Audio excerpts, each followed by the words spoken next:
Mi nuera adoptó un perro callejero y luego me expulsó de mi propia casa. Necesitamos espacio. Vete. Mi hijo solo bajó la cabeza, avergonzado. Ellos no tenían idea de que yo acababa de heredar una fortuna millonaria de un tío lejano. Me fui llorando, pero a la mañana siguiente compré su condominio en efectivo. Regresé como la nueva propietaria y terminé con la paz de la familia. Me alegra tenerte aquí. Sigue mi historia hasta el final y comenta desde qué ciudad me estás viendo.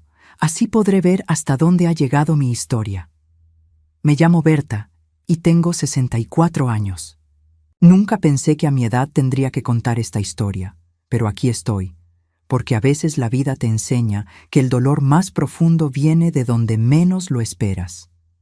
Era un martes de abril cuando todo cambió.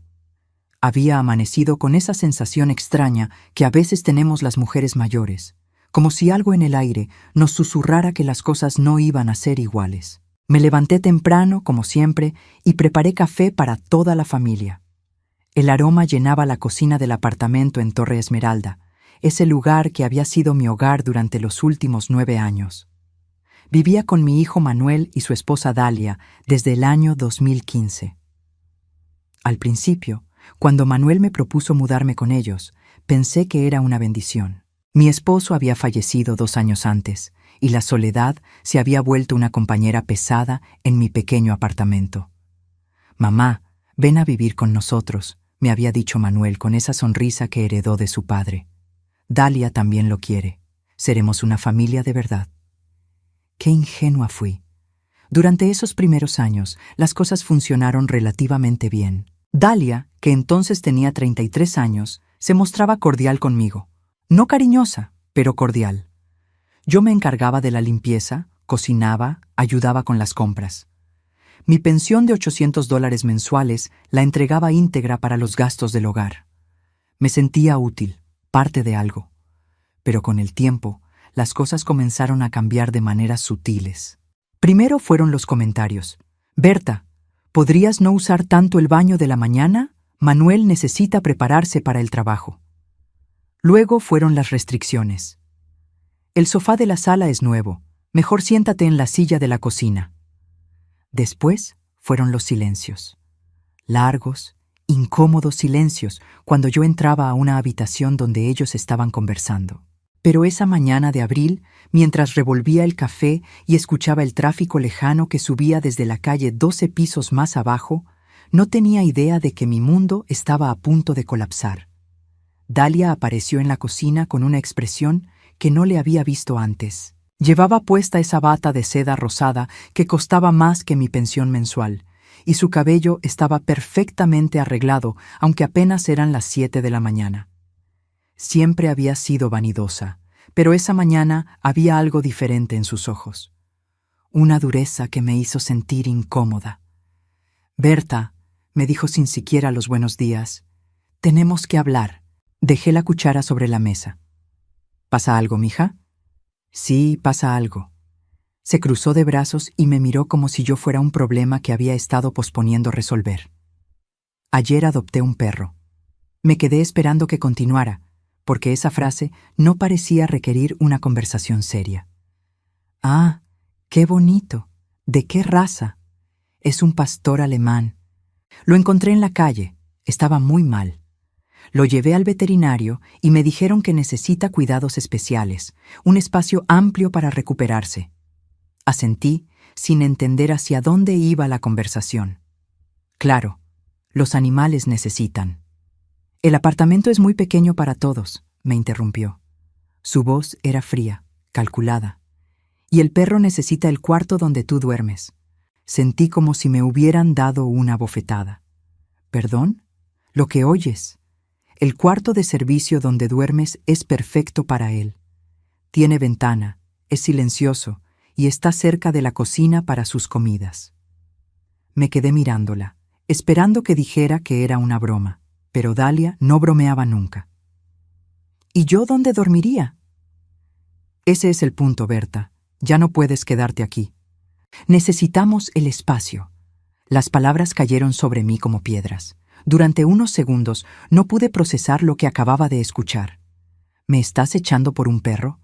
No te estoy echando, te estoy explicando la situación. El perro necesita cuidados y simplemente no hay espacio para todos. En ese momento entró Manuel a la cocina, con su uniforme de supervisor de construcción ya puesto. Mi hijo, mi único hijo, el niño que había criado sola después de que su padre trabajara hasta morir de un infarto a los 52 años. Manuel me vio la cara y supo inmediatamente que algo estaba mal. «¿Qué pasa aquí?», preguntó, mirando entre Dalia y yo. «Tu esposa dice que tengo que irme porque adoptó un perro y necesita mi cuarto», le dije, sintiendo cómo me temblaba la voz. Manuel miró a Dalia con una expresión que no supe interpretar. No era sorpresa, no era indignación, era resignación. «Dalia, ¿podemos hablar de esto después?». «No hay nada que hablar», respondió ella, sin quitar los ojos de mí. «Ya está decidido. Berta puede irse a vivir con su hermana o buscar un lugar. Nosotros necesitamos el espacio». «Mijo», le dije a Manuel, sintiendo cómo se me quebraba la voz. «Dile algo». Manuel bajó la cabeza. Mi hijo, mi propio hijo, bajó la cabeza y no dijo nada. El silencio se extendió por la cocina como una mancha de aceite, pesado y asfixiante. Cuando finalmente levantó la vista, sus ojos no se encontraron con los míos. «Mamá», murmuró, «tal vez sea lo mejor. Puedes buscar un lugar más apropiado para ti». Sentí como si algo se rompiera dentro de mi pecho. No era solo el rechazo, no era solo la injusticia. Era la traición de la persona que más amaba en el mundo, la persona por la que había sacrificado todo. «¿Más apropiado?», repetí. «¿Qué tiene de inapropiado que tu madre viva contigo?». «No es eso», dijo Manuel, pero su voz sonaba hueca. «Es que, bueno, las cosas han cambiado. Dalia tiene razón, necesitamos el espacio». «Para un perro», dije, sintiendo cómo las lágrimas comenzaban a quemarme los ojos. «Es un animal que necesita cuidados», intervino Dalia. «Y nosotros somos jóvenes, podemos darle la atención que requiere». La implicación era clara. Yo era vieja, estorbaba, no servía para nada importante. «¿Cuándo tengo que irme?», pregunté, porque ya había entendido que no tenía opción. «Hoy», dijo Dalia sin pestañear. «El perro llega esta tarde». «¿Hoy?». Mi voz salió como un grito ahogado. «¿Cómo voy a encontrar un lugar hoy?». «Berta», dijo Dalia con esa paciencia exagerada que usamos con los niños pequeños o con los ancianos que consideramos seniles. «Tú misma dijiste que tu hermana siempre te invita. Puedes quedarte con ella mientras encuentras algo permanente». Era cierto, mi hermana Rosa siempre me decía que su casa estaba abierta para mí. Pero eso no era el punto. El punto era que me estaban echando de mi hogar, del lugar donde había vivido 9 años, donde había cuidado a Manuel cuando se rompió la pierna en el trabajo, donde había consolado a Dalia cuando perdió a su madre el año pasado. Me fui a mi cuarto, el cuarto del perro, y saqué mis 2 maletas del closet. Mientras empacaba mis pocas pertenencias, escuchaba a Dalia hablando por teléfono con alguien sobre comida especial para perros y citas veterinarias. Su voz sonaba emocionada, feliz, como si acabara de quitarse un peso de encima. Manuel apareció en la puerta mientras yo doblaba mi ropa. «Mamá». «No», le dije sin mirarlo, «no digas nada». «Es temporal», murmuró. «Cuando el perro esté mejor, podemos hablar de que regreses». Esa fue la mentira más cruel de todas. Los dos sabíamos que no era temporal.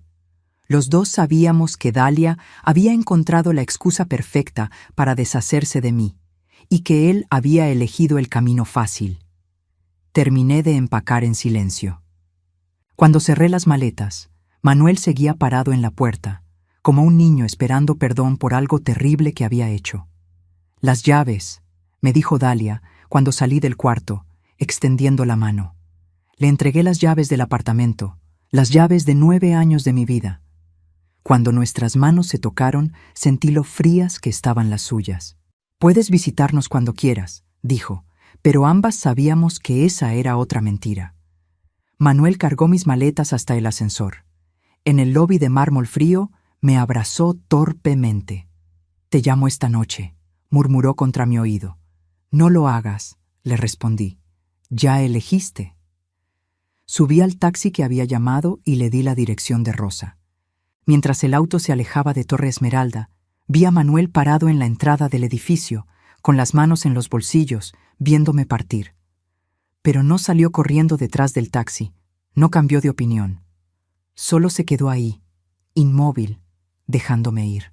En el taxi, abracé mi cartera donde guardaba lo único que realmente importaba, el collar de perlas que había sido de mi madre, el único recuerdo tangible de una época en la que ser parte de una familia significaba algo. Las lágrimas finalmente llegaron, silenciosas y amargas. Esa tarde, mientras Rosa me ayudaba a desempacar en su cuarto de huéspedes, sonó mi teléfono. Era un número desconocido. «¿Berta Morales?», preguntó una voz masculina. «Sí, soy yo». «Soy el abogado Thompson. Necesito hablar con usted urgentemente sobre una herencia». Colgué el teléfono pensando que era una estafa. En ese momento no podía imaginar que esa llamada cambiaría todo. No sabía que el mismo día que me habían desechado como un mueble viejo, la vida me había preparado una lección que ni Manuel ni Dalia podrían olvidar jamás. Esa primera noche en casa de Rosa no pude dormir. Me quedé despierta en la cama de huéspedes, mirando el techo y sintiendo un vacío en el pecho que parecía crecer con cada hora que pasaba. Rosa había sido un ángel, como siempre. Me preparó cena, me hizo té de manzanilla y me dejó llorar todo lo que necesitaba sin hacer preguntas incómodas. Pero por la mañana, cuando me desperté con los ojos hinchados y el alma hecha pedazos, la realidad me golpeó con toda su fuerza. A los 64 años, estaba básicamente sin hogar. Mi pensión de $800 mensuales no me alcanzaba ni para el apartamento más pequeño de la ciudad, y la idea de ser una carga para Rosa me revolvía el estómago. «Buenos días, mi amor», me dijo Rosa cuando bajé a la cocina. Tenía 70 años, 3 más que yo, pero siempre había sido la hermana fuerte. Viuda también, pero con una casa propia y una pensión más decente que la mía. «¿Dormiste algo?» «Un poco», mentí, aceptando la taza de café que me ofrecía. El aroma me recordó dolorosamente las mañanas en Torre Esmeralda, cuando todavía creía que tenía una familia.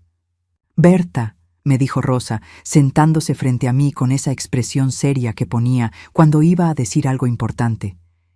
«Quiero que sepas que puedes quedarte aquí todo el tiempo que necesites.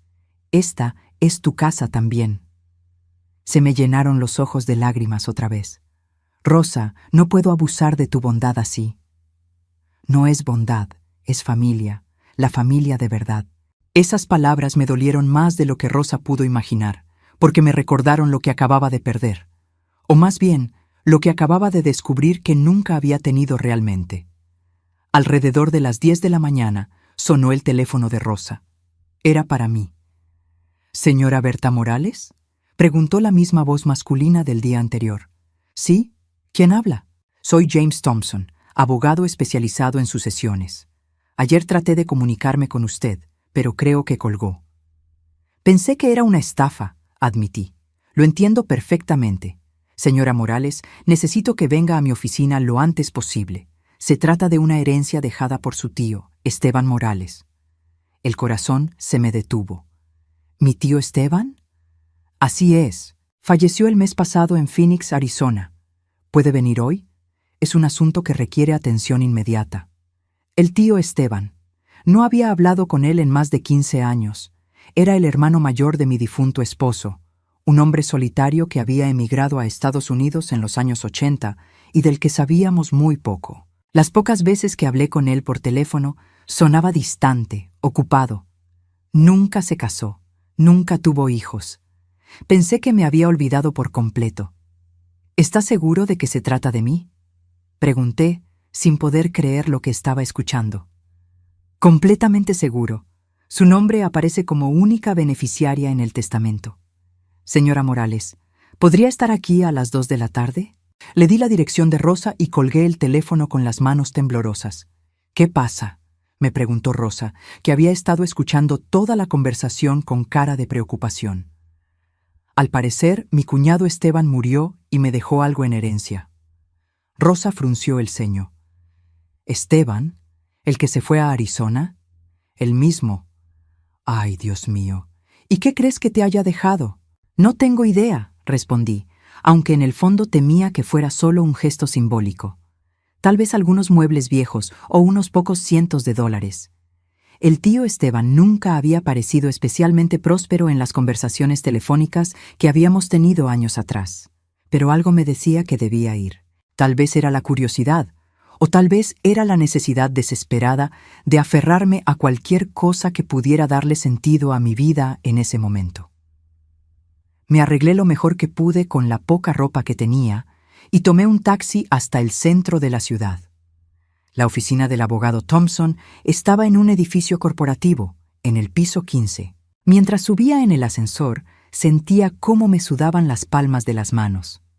La recepcionista me hizo pasar inmediatamente a una oficina elegante, con estantes llenos de libros legales y grandes ventanales que daban vista a la ciudad.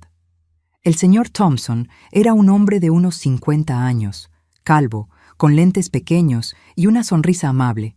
«Señora Morales, tome asiento, por favor», me dijo, señalando una silla de cuero frente a su escritorio. Antes que nada, mis condolencias por la pérdida de su cuñado. «Gracias», murmuré, aunque la verdad es que no había sentido dolor por la muerte de Esteban. Era más bien una sensación extraña, como cuando te enteras de que alguien que conociste hace mucho tiempo ya no existe. Su tío fue muy específico en sus instrucciones, continuó el abogado, abriendo una carpeta gruesa. Me contrató hace 5 años para redactar este testamento y lo actualizó varias veces. La última vez fue en enero de este año. ¿En enero?, repetí, sorprendida. ¿Pero él sabía que estaba enfermo? Al parecer sí. Tenía cáncer de páncreas en etapa avanzada, pero no hablemos de cosas tristes. Estoy aquí para darle una noticia extraordinaria. El abogado Thompson abrió una carpeta y sacó varios documentos.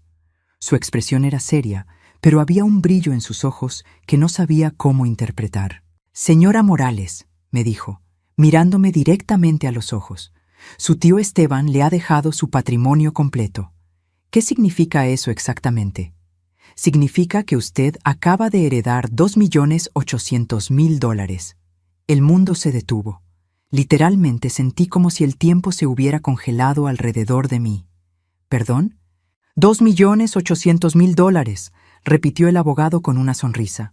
Su tío era el propietario de 3 propiedades en Phoenix, todas completamente pagadas y rentadas. También tenía inversiones en la bolsa de valores y una cuenta de ahorros considerable. Me quedé mirándolo sin poder procesar las palabras. $2.800.000. Era una cantidad que no podía ni imaginar. Con mi pensión de $800 mensuales, necesitaría trabajar casi 300 años para ganar esa cantidad. ¿Está seguro de que no hay algún error?, logré articular. Completamente seguro. De hecho, aquí está la carta que su tío escribió para usted. Me entregó un sobre amarillento con mi nombre escrito en una letra temblorosa. Con las manos temblando, lo abrí y leí. Querida Berta, si estás leyendo esto, significa que ya no estoy en este mundo. Sé que no fuimos muy cercanos, y eso es culpa mía. Después de que murió mi hermano, tu esposo, debí haber estado más presente en tu vida. Pero siempre fui un hombre torpe para las emociones y me refugié en el trabajo y la soledad. Sin embargo, nunca dejé de pensar en ti.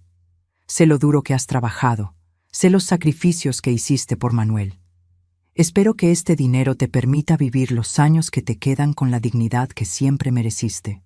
No les digas a nadie de esta herencia hasta que estés segura de qué quieres hacer con ella. La gente cambia cuando hay dinero de por medio, y tú mereces descubrir quién realmente te ama por ti misma. Con cariño, tu cuñado Esteban. Cuando terminé de leer, tenía lágrimas corriendo por las mejillas. El tío Esteban había entendido algo que mi propia familia no había logrado ver jamás: mi valor como persona. ¿Cuándo estará disponible el dinero?, pregunté. Los trámites tomarán aproximadamente 2 semanas, me explicó Thompson. Pero puedo adelantarle $50,000 hoy mismo si los necesita para gastos inmediatos. $50,000. Más dinero del que había visto junto en toda mi vida. Sí, dije sin dudarlo. Sí, por favor. 1 hora después, salí de la oficina del abogado con un cheque de $50,000 en mi cartera y una sensación completamente nueva corriendo por mis venas. Por primera vez en 24 horas, no me sentía como una víctima. Me sentía como una mujer con opciones. Pero mientras caminaba hacia la parada del autobús, las palabras del tío Esteban resonaban en mi cabeza. No les digas a nadie de esta herencia hasta que estés segura de qué quieres hacer con ella. La gente cambia cuando hay dinero de por medio. En ese momento tomé una decisión que cambiaría todo. No le diría nada a nadie sobre la herencia, ni a Rosa, ni mucho menos a Manuel o Dalia.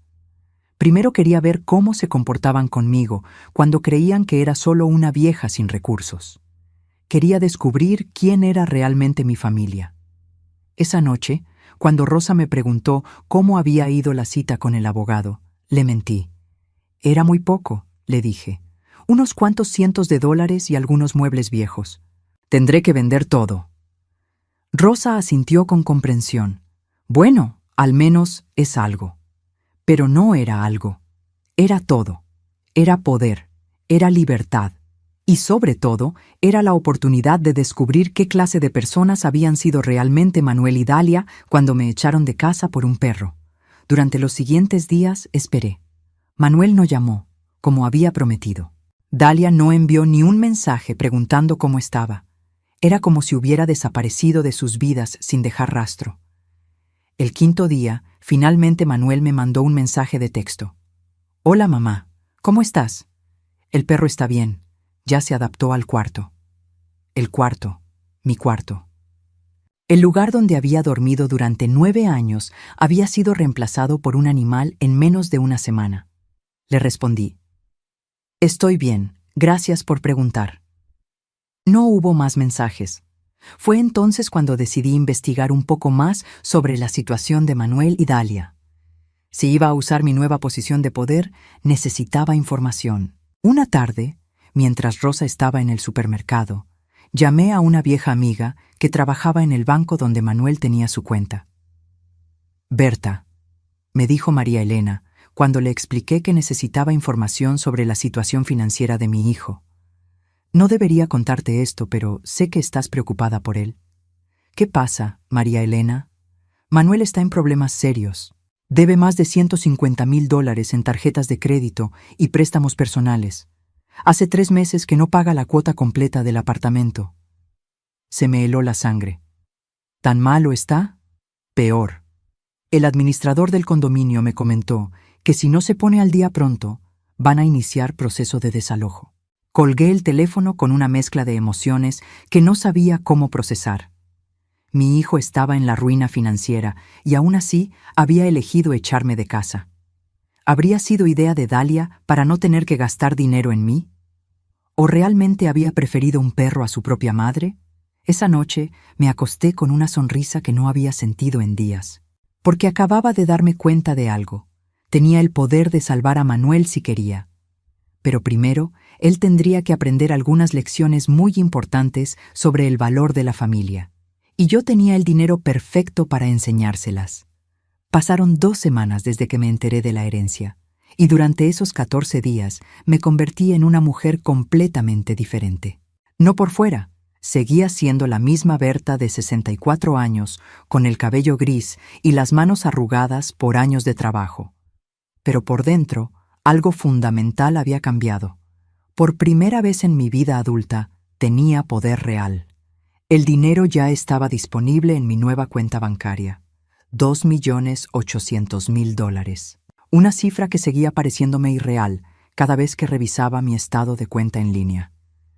Pero había seguido el consejo del tío Esteban al pie de la letra. No le había dicho nada a nadie. Rosa creía que yo estaba buscando trabajo como empleada doméstica para poder pagar mi propia renta. Manuel seguía sin llamar, Apenas enviaba mensajes de texto superficiales cada 3 o 4 días. ¿Cómo estás, mamá? Todo bien por aquí. El perro está grande ya. El perro. Siempre mencionaba al maldito perro. Pero yo había estado ocupada con algo mucho más importante que lamentarme. Había estado investigando. Mi primera parada fue con María Elena en el banco. Era una amistad de más de 30 años y sabía que podía confiar en ella para obtener información que necesitaba sin hacer demasiadas preguntas. Berta me dijo cuando nos encontramos en una cafetería cerca de su trabajo: me da mucha pena la situación de Manuel. He visto los reportes de crédito y está realmente mal. Cuéntame exactamente qué tan mal, le dije, tomando un sorbo de mi café. María Elena bajó la voz, aunque estábamos sentadas en una mesa apartada. Debe $153,000 en total, 4 tarjetas de crédito diferentes, todas al máximo. Un préstamo personal que pidió el año pasado por $40,000. Y está retrasado 3 meses en los pagos de la cuota del condominio. ¿3 meses? Sí, la cuota son $3,000 mensuales, así que ya debe $9,000 solo de eso. El administrador del edificio me comentó que van a empezar el proceso legal si no se pone al día antes de fin de mes. Sentí una mezcla extraña de dolor y satisfacción. Dolor porque, a pesar de todo, Manuel seguía siendo mi hijo. Satisfacción porque finalmente entendía por qué Dalia había estado tan desesperada por sacarme de la casa. No era solo crueldad, era pánico financiero. ¿Sabes en qué se gastó todo ese dinero?, pregunté. María Elena vaciló. Berta, no sé si debo. María Elena, es mi hijo. Necesito saber la verdad. Suspiró. Gran parte del dinero se fue en los gastos de Dalia. Tratamientos de belleza carísimos, ropa de diseñador, esos cursos de yoga que cuestan $500 al mes. También se compraron un auto nuevo el año pasado, financiado por completo. Las cuotas son de $800 mensuales. ¿Y Manuel sabe todo esto? Creo que sí, pero es como si estuviera paralizado. Dalia maneja todas las finanzas de la casa. Por supuesto que sí. Dalia había estado gastando el dinero que no tenían y cuando la situación se volvió insostenible, decidió que la solución era eliminar gastos. El primer gasto eliminado, yo. Pero había algo más que necesitaba saber. María Elena, ¿quién es el dueño del condominio donde viven? ¿Es rentado o propio? Rentado. El dueño es una empresa inversora, Sunset Properties. ¿Por qué? Simple curiosidad, mentí. Esa tarde fui directamente a las oficinas de Sunset Properties. Era una empresa pequeña, con apenas 5 empleados y un catálogo de unas 20 propiedades en la ciudad. La recepcionista me atendió con la cortesía profesional que se usa con los clientes potenciales. Buenos días. ¿En qué puedo ayudarla? Me interesa comprar un edificio, dije con la voz más firme que pude. Específicamente, Torre Esmeralda. La recepcionista parpadeó, sorprendida. ¿Todo el edificio? Todo el edificio. 5 minutos después, estaba sentada frente al señor Rodríguez, el dueño de Sunset Properties. Era un hombre de unos 40 años, con el entusiasmo nervioso de alguien que acaba de oler una venta importante. Señora, comenzó, Morales, Berta Morales. Señora Morales, Torre Esmeralda es una de nuestras propiedades más valiosas. 20 apartamentos, todos ocupados, excelente ubicación. No estaba considerando venderla, pero... Todo tiene un precio, lo interrumpí. ¿Cuál es el suyo? Rodríguez se acomodó en su silla, claramente interesado. Bueno, tendría que hacer algunos cálculos. Es una propiedad que genera aproximadamente $60,000 mensuales en rentas. $1,200,000, dije sin pestañear. En efectivo. Se le desencajó la mandíbula. ¿Perdón? $1,200,000. Pago completo, sin financiamiento, sin condiciones. Puedo tener el dinero transferido mañana mismo. Rodríguez se quedó en silencio durante varios segundos, probablemente calculando mentalmente cuántas veces esa cantidad superaba lo que había pagado por el edificio años atrás. Señora Morales, dijo finalmente, creo que podemos llegar a un acuerdo. 2 días después, yo era oficialmente la nueva propietaria de Torre Esmeralda. El edificio donde había vivido 9 años, donde me habían humillado y expulsado, ahora era mío. Cada ladrillo, cada pasillo, cada apartamento, incluyendo el 1205, donde Manuel y Dalia vivían sin saberlo. Pero no era momento de revelaciones dramáticas. Todavía tenía trabajo que hacer. Contraté un administrador nuevo para el edificio, un hombre serio llamado Pérez, que había trabajado en propiedades de lujo durante 20 años. Le di instrucciones muy específicas. Debía manejar el edificio con discreción total y no revelar la identidad del nuevo propietario a ningún inquilino.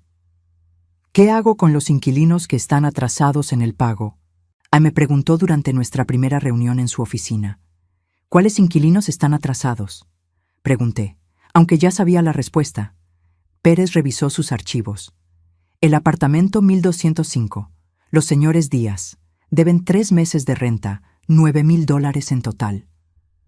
Los señores Díaz, repetí. Ese era el apellido de Dalia. Al parecer, Manuel había puesto el contrato a nombre de su esposa. Sí. Hemos enviado varios avisos de desalojo, pero no han respondido. El proceso legal debería comenzar la próxima semana. No, dije firmemente. Cancele el proceso legal. Pérez me miró confundido. Señora, déles una prórroga, 1 mes más para ponerse al día. Pero quiero que sepan que es su última oportunidad. ¿Está segura? Normalmente no recomendamos. Estoy completamente segura. No le expliqué mis razones porque no podía. Lo que realmente quería era tiempo. Tiempo para observar, para planificar, para decidir exactamente cómo iba a manejar la situación cuando finalmente me revelara ante Manuel y Dalia. Durante las siguientes semanas, me convertí en una espía de mi propia familia. Pérez me mantenía informada sobre todas las actividades del apartamento 1205. Los Díaz habían recibido el aviso de prórroga, pero no habían hecho ningún pago adicional. De hecho, su situación parecía empeorar cada día. Esta mañana llegó un oficial judicial, me informó Pérez una tarde por teléfono. Al parecer, el señor Manuel Díaz tiene un embargo de sueldo por deudas de tarjetas de crédito. ¿Embargo de sueldo? Sí. Le van a descontar el 30% de su salario hasta que pague una deuda de $25,000 con el banco. Hice los cálculos mentalmente. Si Manuel ganaba $4,000 al mes y le descontaban el 30%, se quedaría con solo $2,800, menos de lo que costaba la renta del apartamento. ¿Ha habido algún movimiento de parte de ellos?, pregunté. Bueno, dijo Pérez con una pausa. La señora Dalia salió esta mañana con varias maletas. El portero me comentó que parecía estar mudándose a otra parte. Sentí un escalofrío de anticipación. ¿A otra parte? No sabemos dónde, pero llevaba mucho equipaje, y llevaba al perro también. Dalia se estaba escapando. Probablemente había visto los números y decidido que era mejor abandonar el barco antes de que se hundiera completamente.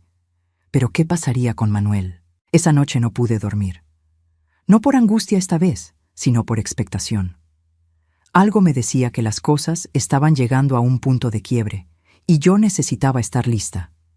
A la mañana siguiente, Pérez me llamó temprano. Señora Morales, el señor Manuel Díaz está aquí en la administración. Dice que necesita hablar urgentemente con el propietario del edificio. Mi pulso se aceleró. ¿Qué le dijo? Que su situación financiera ha cambiado, que su esposa se fue y que necesita negociar un plan de pagos. Está muy nervioso. ¿Cuándo quiere la reunión? Ahora mismo, si es posible. Dice que es una emergencia. Miré el reloj. Eran las 9 de la mañana. En 2 horas podría estar en las oficinas del edificio. En 2 horas, Manuel se enteraría de que su madre, la mujer que había echado de casa por un perro, ahora controlaba su destino. Dígale que el propietario puede verlo a las 11, le dije a Pérez. Y señor Pérez, cuando llegue el momento, quiero que me presente simplemente como la nueva propietaria. No mencione mi apellido hasta que yo se lo indique. Entendido. Colgué el teléfono y por primera vez en semanas sentí algo parecido a la justicia corriendo por mis venas. No era venganza lo que buscaba. Era algo mucho más poderoso que eso. Era el momento de que Manuel aprendiera lo que significaba realmente perder a su familia. A las 10:55 de la mañana estaba parada frente a Torre Esmeralda, el edificio que ahora era mío. Era extraño estar allí después de 6 semanas de ausencia, viendo las mismas puertas de vidrio, el mismo lobby de mármol, los mismos ascensores donde había subido miles de veces durante 9 años. Pero esta vez era diferente. Esta vez yo tenía el control. Respiré profundamente y entré. El portero nuevo, habían cambiado al personal cuando yo compré el edificio, me saludó con respeto profesional.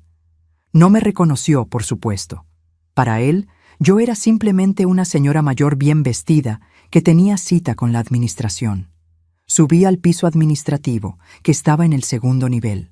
Pérez me estaba esperando con una expresión entre nerviosa y expectante. «Señora Morales», me dijo en voz baja. «El señor Díaz llegó hace 5 minutos. Está en la sala de espera. ¿Cómo se ve? Terrible, pálido, ojeras, ropa arrugada. Se nota que está pasando por una situación muy difícil». Una parte de mí sintió una punzada de dolor maternal. Seguía siendo mi hijo, y verlo sufrir nunca había sido fácil para mí. Pero luego recordé la mañana en que me echó de casa, la forma en que bajó la cabeza cuando Dalia me humilló, el silencio cobarde que eligió en lugar de defenderme. «Vamos», le dije a Pérez. Caminamos hasta la sala de espera. A través del vidrio pude ver a Manuel sentado en una silla, con los codos apoyados en las rodillas y la cabeza entre las manos. Llevaba el mismo uniforme de trabajo que usaba siempre, pero se veía desarreglado, como si hubiera dormido con él puesto. Pérez abrió la puerta. «Señor Díaz, la propietaria del edificio ha llegado». Manuel levantó la cabeza, y cuando me vio, su expresión pasó por al menos 5 emociones diferentes en menos de 2 segundos. Sorpresa, confusión, incredulidad y finalmente algo que parecía terror puro. «¿Mamá?», murmuró, como si no pudiera creer lo que estaba viendo. «Buenos días, Manuel», dije con la voz más neutra que pude lograr. «Pérez me dice que necesitas hablar conmigo». Se puso de pie tan rápido que casi se tambalea. ¿Tú eres la propietaria del edificio?» «Así es. Pero, ¿cómo? ¿Cuándo? No entiendo». «Siéntate», le dije señalando la silla. «Tenemos mucho de qué hablar». Manuel se dejó caer en la silla, completamente aturdido. Pérez, entendiendo la delicadeza de la situación, se retiró discretamente y cerró la puerta tras él. Nos quedamos solos por primera vez desde aquella mañana de abril cuando me echó de casa. «No entiendo nada», dijo Manuel, pasándose las manos por el cabello. «¿Desde cuándo tienes dinero para comprar un edificio?» «Desde hace 6 semanas», respondí. «Exactamente desde el día que me expulsaste de tu apartamento». Flinció como si le hubiera dado una bofetada. «Mamá, yo no te expulsé». «¿Ah, no?», lo miré directamente a los ojos. «Porque recuerdo claramente que tu esposa me dijo que tenía que irme porque un perro necesitaba mi cuarto y tú te quedaste callado. ¿Cómo llamarías tú a eso?» Fue complicado. Dalia estaba muy estresada. «Dalia se fue», lo interrumpí. «Pérez me informó que se mudó ayer. ¿Te dejó sola para enfrentar las consecuencias?» Manuel bajó la cabeza otra vez, igual que aquel día en la cocina. «Se fue a casa de su hermana en otro estado. Dice que necesita tiempo para pensar». «Qué conveniente. Te deja con todas las deudas y desaparece». «¿Cómo sabes lo de las deudas?» «Manuel», dije con paciencia exagerada, «soy la propietaria del edificio. Por supuesto que sé que debes 3 meses de renta. También sé lo del embargo de sueldo, las tarjetas de crédito, los préstamos. Sé todo». Se puso pálido. «Mamá, puedo explicarte». «No necesitas explicarme nada. Lo que necesitas es escuchar». Manuel asintió, con la mirada fija en el suelo. «Durante 9 años viví en este edificio», comencé. 9 años en los que aporté cada centavo de mi pensión para los gastos de la casa. 9 años en los que cociné, limpié, cuidé de ti cuando estabas enfermo. ¿Te acuerdas cuando te rompiste la pierna y yo me quedé despierta 3 noches seguidas cuidándote?» «Sí», murmuró. «¿Te acuerdas cuando Dalia perdió a su madre y yo fui quien la consoló, ¿Quien le hizo sopa? ¿Quien estuvo con ella cuando tú tenías que trabajar? Sí, mamá. ¿Te acuerdas de todo eso cuando decidiste que un perro era más importante que yo?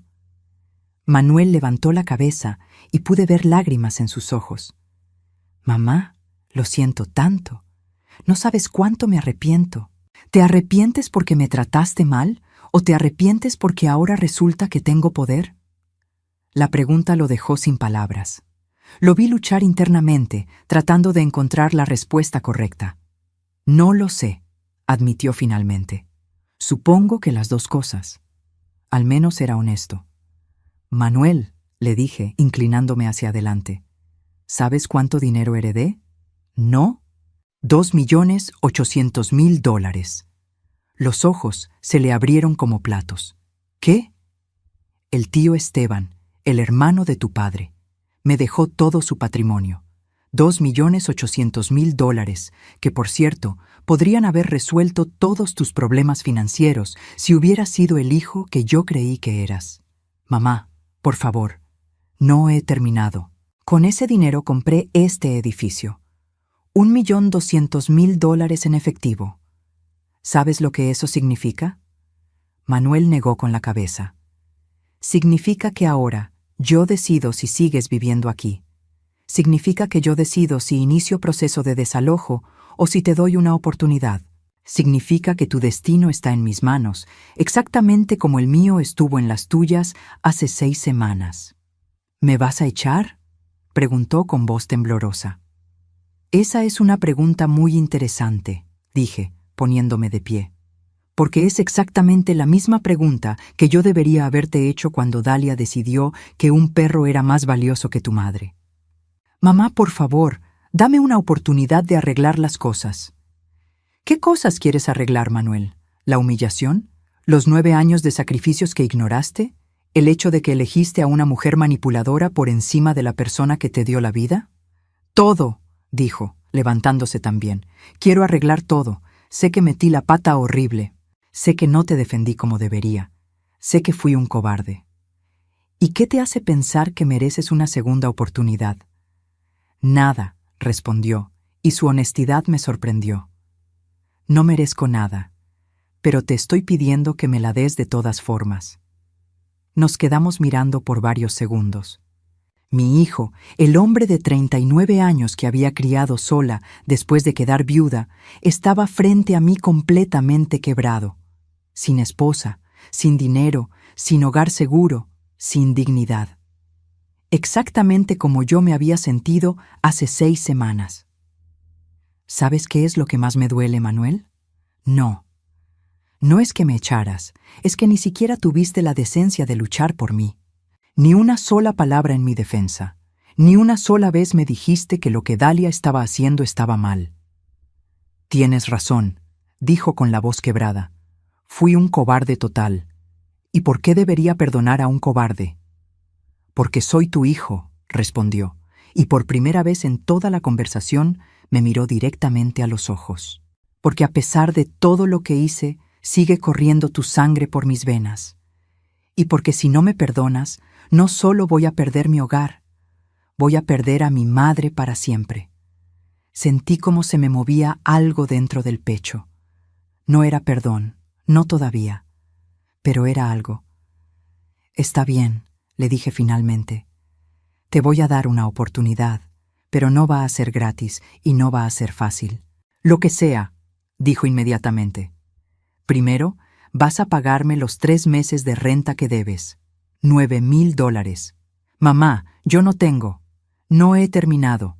Segundo, vas a pagarme una renta nueva. $2.000 mensuales, 500 menos de lo que pagabas antes. Manuel pareció confundido. ¿Por qué menos? Porque es lo que puedes pagar con tu salario actual, después del embargo. No voy a ponerte en una situación imposible. ¿Y el resto de mis deudas? Eso es asunto tuyo. Yo no voy a rescatarte de las malas decisiones que tomaste con Dalia. Vas a aprender a ser responsable de tus propios errores. Manuel asintió. ¿Pero cómo voy a conseguir los $9.000 de la deuda? Trabajando. Puedes conseguir un segundo empleo los fines de semana. Puedes vender las cosas caras que Dalia compró con dinero que no tenían. Puedes aprender lo que significa realmente ganarse las cosas. ¿Cuánto tiempo tengo? 3 meses. Si en 3 meses no has pagado la deuda completa, entonces sí vas a tener que buscarte otro lugar donde vivir. Está bien, dijo, aunque se veía abrumado. ¿Y después de los 3 meses? ¿Las cosas van a volver a ser como antes entre nosotros? Esa fue la pregunta más difícil de todas. ¿Podían volver a ser como antes? ¿Yo quería que fueran como antes? No, le dije después de una pausa larga. Las cosas nunca van a volver a ser como antes, Manuel, porque ahora yo sé exactamente qué clase de hijo eres cuando las cosas se ponen difíciles. Y tú sabes exactamente qué clase de madre fui durante todos estos años. ¿Eso significa que nunca me vas a perdonar? Significa que el perdón es algo que se gana, no algo que se da automáticamente. Vas a tener que demostrarme con hechos, no con palabras, que entiendes lo que hiciste mal. Manuel asintió lentamente. ¿Puedo preguntar algo? ¿Qué? ¿Dónde has estado viviendo todo este tiempo? Con tu tía Rosa, respondí. La única familia que realmente se preocupó por mí cuando me quedé sin hogar. ¿Vas a volver a vivir aquí? La pregunta me tomó por sorpresa. No había pensado en esa posibilidad. No, dije después de un momento. Este edificio es mi inversión, no mi hogar. Mi hogar es donde me respetan y me valoran. Tú perdiste el derecho a llamarse mi hogar hace 6 semanas. Manuel se veía completamente derrotado. ¿Hay alguna forma de recuperar ese derecho?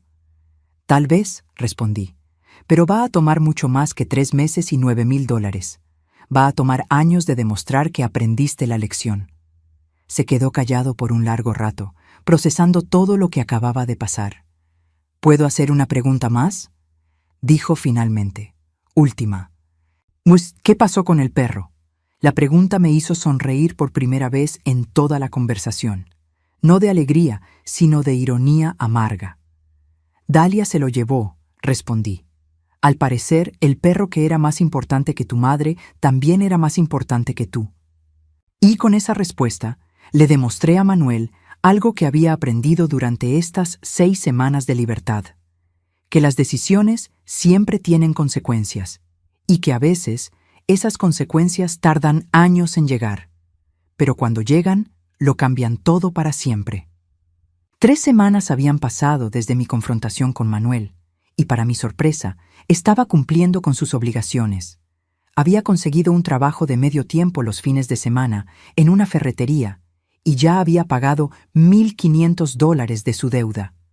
No era mucho, pero era un comienzo. También había vendido el auto nuevo que Dalia había insistido en comprar, un sedán de lujo que valía más que el salario anual de muchas personas. Pero yo seguía sintiendo que faltaban piezas en el rompecabezas. La adopción súbita del perro había sido demasiado conveniente, demasiado perfecta como excusa. Dalia no era una mujer impulsiva. Cada movimiento que hacía estaba calculado. Había algo más detrás de toda esa historia, y necesitaba saberlo. Fue Rosa quien me dio la primera pista sin darse cuenta. Berta, me dijo una tarde mientras tomábamos café en su cocina, me encontré ayer con la comadre Carmen en el supermercado. ¿Te acuerdas de ella? Vive en el edificio de al lado al tuyo. Bueno, al de Manuel. Sí, la recuerdo. Me contó algo muy raro. Dice que vio a Dalia varias veces conversando con una mujer en el estacionamiento del edificio semanas antes de que tú te fueras. Una mujer mayor, elegante, que llegaba en un BMW blanco. ¿Una mujer mayor? Sí. Carmen dice que parecían estar planeando algo, porque se veían muy secretas. Y lo más raro es que la mujer le daba sobres a Dalia. ¿Sobres? Carmen pensó que podía ser dinero, pero no estaba segura. Lo que sí me dijo es que después de esas reuniones, Dalia siempre se veía muy contenta. Se me erizó la piel. Dalia recibiendo dinero de una mujer desconocida, justo antes de echarme de casa. Eso no podía ser coincidencia. ¿Rosa? ¿Carmen te dijo si vio el número de placa del BMW? No se fijó en eso, pero dice que la mujer tenía acento extranjero. No sabía de dónde, pero definitivamente no era de aquí. Esa noche no pude dormir. Le daba vueltas en la cabeza a la información que Rosa me había dado. Al día siguiente, decidí hacer mi propia investigación. Fui a buscar a Carmen. Vivía en el edificio contiguo a Torre Esmeralda, en un apartamento desde donde se podía ver perfectamente el estacionamiento. Era una mujer de unos 70 años, jubilada, que pasaba gran parte del día en su balcón observando el vecindario. «Ay, Berta», me dijo cuando le expliqué lo que necesitaba. «Me da tanto gusto verte. Rosa me contó lo que te pasó con tu hijo. ¡Qué barbaridad! Carmen, necesito que me cuentes exactamente lo que viste entre Dalia y esa mujer del BMW». Carmen se acomodó en su silla del balcón y comenzó a recordar. «Mira, yo siempre estoy aquí afuera por las tardes. Es mi entretenimiento ver quién va y quién viene. Esa mujer empezó a aparecer como en febrero, tal vez marzo. ¿Cómo era? Elegante, bien vestida, como de 65 años, cabello rubio perfectamente arreglado. Manejaba un BMW blanco último modelo. Siempre se estacionaba en la misma parte, donde no hay cámaras. ¿Y qué hacía con Dalia? Hablaban en voz baja, se veían muy secretas. La señora le daba sobres. Yo estoy segura de que era dinero porque Dalia los guardaba inmediatamente en su bolsa. Y después de cada encuentro, Dalia se veía súper feliz. Una vez hasta la vi bailando cuando subió al apartamento. ¿Cuántas veces las viste? Como 6 o 7 veces. Siempre entre las 3 y las 4 de la tarde, cuando Manuel estaba trabajando. La última vez fue como una semana antes de que tú te fueras de la casa. Mi estómago se revolvió. Dalia había estado recibiendo dinero de una mujer desconocida durante meses, justo antes de echarme. Eso no era coincidencia. Carmen, ¿te acuerdas de algún detalle más sobre esa mujer? Bueno, una vez alcancé a ver cuando se bajó del carro.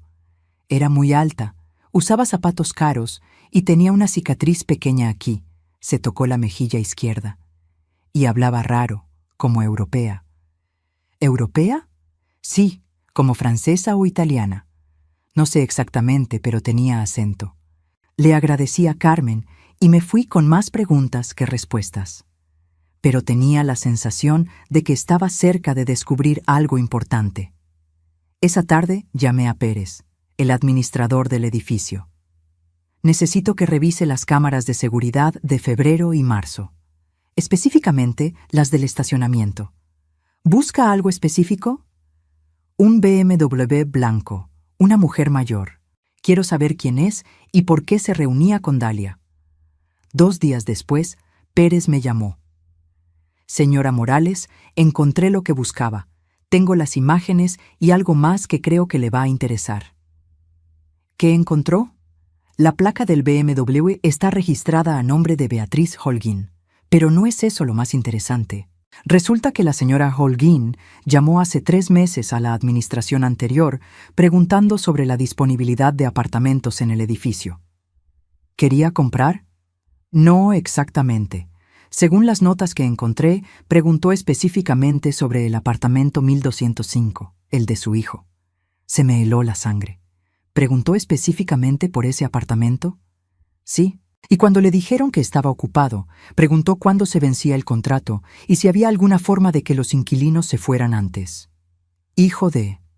Hay más, continuó Pérez. Investigué a la señora Holguín. Es la dueña de una empresa de bienes raíces muy exitosa, especializada en comprar propiedades con inquilinos problemáticos, sacar a los inquilinos y revender los apartamentos a precios altos. Todo comenzó a encajar en mi mente como las piezas de un rompecabezas macabro. Beatriz Holguín había identificado Torre Esmeralda como una inversión potencial. Había investigado los apartamentos y descubierto que Manuel estaba en problemas financieros, y había contactado a Dalia para ofrecerle dinero a cambio de que desalojara el apartamento. «Pérez», le dije con la voz temblorosa de rabia, «necesito que consiga el número de teléfono de Beatriz Holguín». «Señora, no sé si eso sea». «Pérez, soy la propietaria de este edificio y esa mujer trató de estafar a mi familia. Consígame ese número». 1 hora después tenía el teléfono de Beatriz Holguín. Marqué el número con las manos temblando de furia. «Diga», respondió una voz con acento extranjero, tal como Carmen había descrito. Señora Holguín, habla Berta Morales. No conozco a ninguna Berta Morales. Soy la madre de Manuel Díaz, del apartamento 1205 de Torre Esmeralda. Hubo un silencio largo. Ah, dijo finalmente, la señora mayor. La señora mayor que usted pagó para que sacaran de su propia casa. No sé de qué me habla. Señora Holguín, tengo las imágenes de seguridad donde aparece usted entregándole dinero a Dalia. También tengo los registros de sus llamadas a la administración del edificio preguntando por nuestro apartamento. ¿Quiere que sigamos fingiendo que no sabe de qué hablo? Otro silencio. Luego, para mi sorpresa, se rió. Muy bien, dijo. ¿Qué quiere? ¿Dinero para mantener la boca cerrada? Quiero la verdad. Quiero saber exactamente qué le pagó a Dalia y por qué. ¿Para qué? Ya no importa. El plan no funcionó. Importa para mí. Beatriz suspiró, como si estuviera aburrida de toda la conversación. Está bien. Le pagué a su nuera $5,000 para que encontrara una forma de sacar a su familia del apartamento. Yo quería comprar todo el edificio, pero necesitaba que estuviera vacío para negociar un mejor precio. ¿Y la idea del perro fue suya? No, esa fue idea de Dalia. Muy inteligente, debo admitir, mucho más creativa que otros inquilinos con los que he trabajado. ¿Otros inquilinos? Por supuesto. ¿Cree que es la primera familia que desalojo así? He usado este método durante años. Encuentro a alguien dentro de la familia que esté dispuesto a cooperar a cambio de dinero, y ellos se encargan del trabajo sucio. Sentí náuseas. No era solo una traición familiar, era parte de un esquema sistemático de estafa. ¿Y Manuel sabía algo de esto? ¿Su hijo? No, ese idiota no sabía nada. Dalia me dijo que era muy ingenuo y sentimental. Por eso ella tuvo que manejar todo. ¿Le pagó más dinero después de que me echaron? Le iba a pagar otros 5,000 cuando el apartamento estuviera oficialmente disponible. Pero entonces alguien compró el edificio completo antes de que yo pudiera hacer mi oferta. Ese alguien fui yo. ¿Usted? Se rió otra vez. Imposible. Usted no tiene dinero para comprar un edificio. Tengo $2,800,000, señora Holguín, y acabo de usar parte de ese dinero para arruinar su plan y comprar el edificio que usted quería. El silencio que siguió fue el más satisfactorio que había escuchado en mi vida. Eso es imposible, murmuró finalmente. Lo que es imposible es que usted pensara que podía destruir a mi familia sin consecuencias. Espere mi llamada de mis abogados. Colgué el teléfono sintiendo una mezcla de triunfo y dolor. Había descubierto la verdad, pero era peor de lo que había imaginado. Dalia no solo me había traicionado, me había vendido por $5,000 a una estafadora profesional. Esa noche llamé a Manuel. Necesito verte mañana, le dije. Hay algo que tienes que saber sobre tu esposa. ¿Qué pasa, mamá? Mañana te voy a contar por qué realmente apareció ese perro en tu vida, y te aseguro que no te va a gustar nada de lo que vas a escuchar.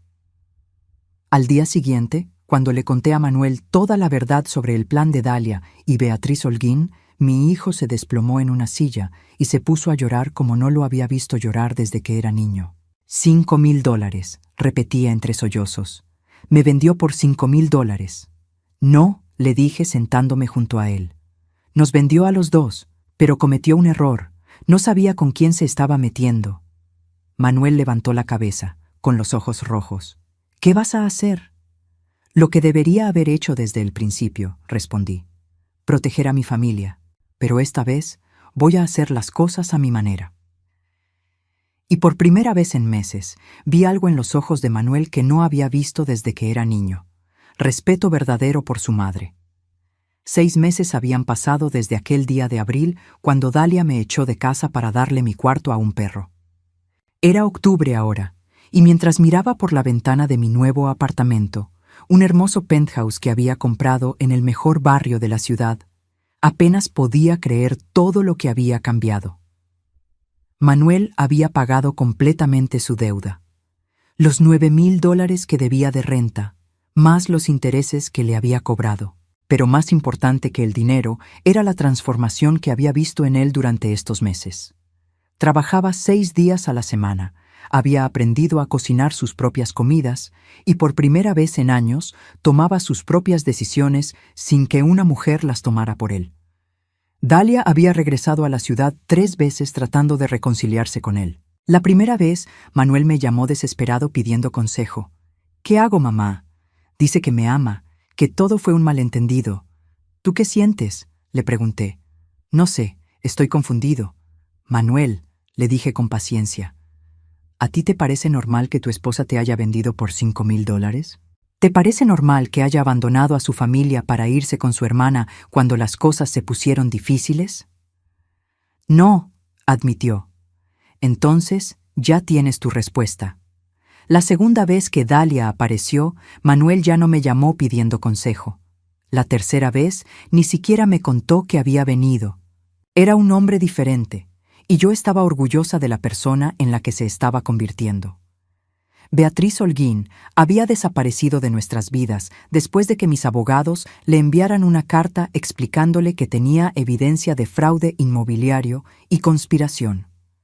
Al parecer, nuestra familia no era la primera que había estafado, pero sí sería la última. Mis abogados habían entregado toda la información a las autoridades correspondientes. Pero la verdadera transformación había sido la mía. Durante 64 años había vivido mi vida tratando de complacer a otros. A mi esposo, que trabajó tanto que se mató de un infarto. A mi hijo, que nunca pareció valorar los sacrificios que hacía por él. A Dalia, que me trató como una sirvienta durante años antes de deshacerse de mí cuando ya no me necesitaba. Ahora, por primera vez en mi vida adulta, vivía para mí misma. Mi penthouse tenía 3 habitaciones, 2 baños, una cocina moderna que era un sueño, y una terraza con vista a toda la ciudad. Había gastado $300,000 en comprarlo y amueblarlo exactamente como yo quería. Cada mueble, cada color, cada detalle había sido mi elección. No la de mi esposo, no la de Manuel, no la de Dalia. Mía. También había hecho algo que nunca pensé que haría. Había empezado a viajar. Con el dinero que me quedaba, más de $2 millones después de comprar el edificio y el penthouse, me había dado el lujo de conocer lugares que solo había visto en televisión. París en primavera, Roma en verano, Nueva York durante el otoño. En cada viaje me sentía más libre, más yo misma. Pero el cambio más importante no era el dinero o los viajes o el apartamento lujoso. El cambio más importante era la relación que había construido conmigo misma. Por primera vez en décadas, me gustaba la persona que veía en el espejo. Rosa venía a visitarme todas las semanas y siempre comentaba lo diferente que me veía. «Berta», me dijo una tarde mientras tomábamos té en mi terraza, «tienes una energía completamente nueva. Es como si fueras otra persona». «Soy la misma persona», le respondí, «solo que ahora soy la versión de mí misma que debería haber sido siempre». «¿No extrañas vivir con Manuel?». Era una pregunta que me hacían seguido, y la respuesta siempre era la misma. No extraño vivir con alguien que no me valoraba, pero me alegra tener una relación nueva con el hijo que ha aprendido a respetarme. Porque esa era la verdad. Manuel y yo habíamos construido una relación completamente nueva. Ya no era la madre que cocinaba, limpiaba y pagaba cuentas sin recibir reconocimiento. Ahora era una mujer independiente que había elegido perdonar y mantener contacto con su hijo bajo nuevas condiciones. Almorzábamos juntos todos los domingos en restaurantes elegantes. Manuel insistía en pagar, aunque yo sabía que podía costearme cualquier restaurante de la ciudad. Era su forma de demostrarme respeto, y yo se lo permitía. Durante esos almuerzos hablábamos de todo. De su trabajo, de mis viajes, de los libros que había empezado a leer, de las clases de pintura que había tomado. También hablábamos del pasado, pero sin rencor.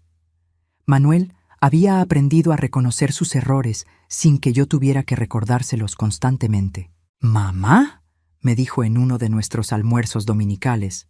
«Hay algo que quiero preguntarte». «¿Qué cosa? ¿Alguna vez me vas a perdonar completamente?». La pregunta me sorprendió. No porque no me la hubiera hecho a mí misma, sino porque era la primera vez que él la formulaba directamente. «Manuel», le dije, dejando mi tenedor sobre el plato. Yo te perdoné el día que te vi llorar cuando te conté la verdad sobre Dalia. ¿En serio? En serio.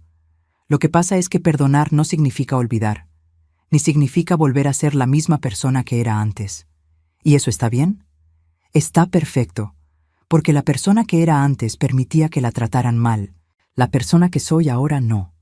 Me gusta más la persona que eres ahora, me dijo con una sonrisa. Es más fuerte. Me gusta más también. Esa Navidad, Manuel me invitó a pasar las fiestas en Torre Esmeralda. Puedes quedarte en el cuarto de huéspedes, me dijo. He estado arreglando el apartamento.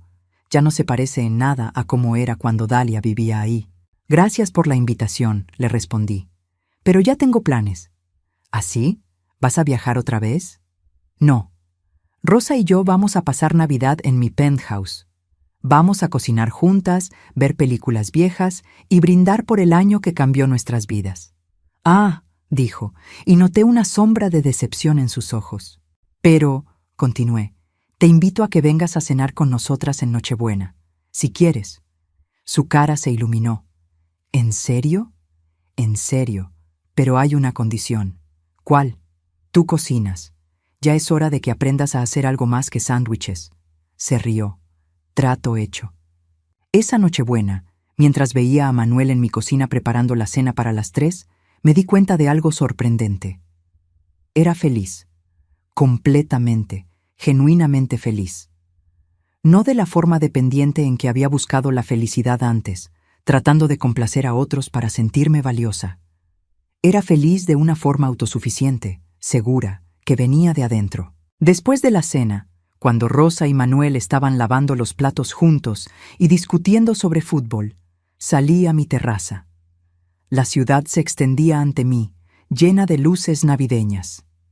El aire fresco de diciembre me acariciaba la cara, y por un momento pensé en la Berta de abril, la mujer que había sido echada de su hogar, humillada por su propia familia, que se había sentado en un taxi llorando con sus 2 maletas. Esa mujer había muerto. No de forma trágica, sino de forma necesaria, y de sus cenizas había nacido esta nueva Berta, una mujer que sabía su valor, que no permitía que la maltrataran, que había aprendido a amarse a sí misma antes de amar a otros. Saqué de mi bolsillo el collar de perlas de mi madre, el único objeto que había llevado conmigo cuando me fui de Torre Esmeralda. Durante meses había sido el símbolo de todo lo que había perdido. Pero ahora lo veía diferente. Era el símbolo de todo lo que había ganado.